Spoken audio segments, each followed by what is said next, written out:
Hello community, I'm a League of Legends player from Portugal and I'm hanging around 2K Elo on AUS server and my main role is mid. I got this idea of doing small video guides of how to play mid lane from 4Pals, which owns a popular channel here on YouTube called How to Top Lane. My intention is not to copycat him, simply he inspired me to do this, and depending on viewers outcome, which I hope will be positive, I'll decide if I should keep doing this or if I'll just stop. First of all, I want to make clear that I'm not a perfect player, so don't be surprised if I'm mistaken in anything or if I say something wrong. For my first video, I decided to talk about Katarina, which is one of my favorite champions. Katarina has become quite popular since the rework of her W, which is not surprising. She became a really strong pick and she stopped relying on her holer mate. Katarina has pretty much everything you want on an AP carry. She has pushing capabilities with her Q and W, mobility, burst damage and AoE. The only thing Katarina lacks is CC, and the problem of playing her is that it can be pretty hard to play her effectively if the enemy team has a lot of CC, so it is really important to know when to enter a teamfight. Even though she has a strong laning phase, Katarina is even stronger in teamfights due to her passive. If you manage to enter the teamfight on the right moment and get someone killed, the fight will probably go in your favor because the CD reset allied to her high burst damage is just too much for most teams to handle. Her passive, high burst damage and mobility is what makes Katarina such a deadly champion and one of the best assassins in the game. Since Katarina has such high base damage, I like to play her with movement speed quints. Katarina can have some trouble less hitting on early levels, so I take armor seals and magic resist glyphs in order to endure early game harass. For masteries, there are two pages that work good on Katarina. 2143 is the one I think is the most effective, since the executioner on offensive 3 works so well with her.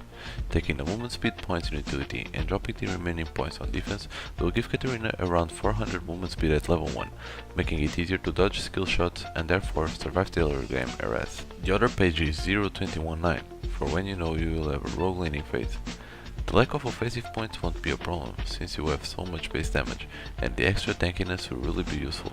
Please note that this setup is not mandatory, you can always adjust to your own playstyle, they are just the ones I find working better on her. Level 3 is where Katarina really starts to shine. With her combo, she cannot damage most AP carries, setting up potential kills and getting advantage in the lane. Since she is an assassin, Katarina is a phenomenal roamer, so don't forget to help her lanes whenever you can. By doing this, you will be not only assisting your team, but snowballing yourself. This is really important because even though Katarina has high burst damage, she needs to have items, otherwise she just won't have enough damage to get those kills, and therefore the resets, which can be the difference between winning or losing. If you can play smart enough, Katarina's high mobility can also save her from hard situations like this one, which allows her to play more aggressive. In these situations, playing with your enemy's mind and juking with your shampoo is the key.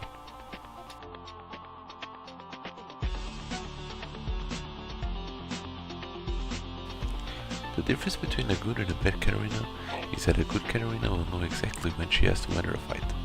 This means that normally we will have to wait for the enemy teams to use the CC before going in and using her ultimate. If you manage to do this, then there is a good chance that you will pull off a good ultimate and win the fight. The hardest part of a team fight is getting the first kill. After you get the resets, the other kills will be easier, since your enemies will probably be low HP from the fight, so you just have to choose your targets well. As a final note, I just wanted to point out the way you should be building. The way you will build Katarina items depends on the enemy team. Basically, if your enemy team is squishy, you will go full damage, building an early Harabaton that cap. If your enemy team is tanky, you'll want to last longer in teamfights in order to get their cooldowns again, which means we'll want to build tanky items like Hourglass and Rylines. This was my Katarina guide, hope it was helpful for you, have fun and thanks for watching.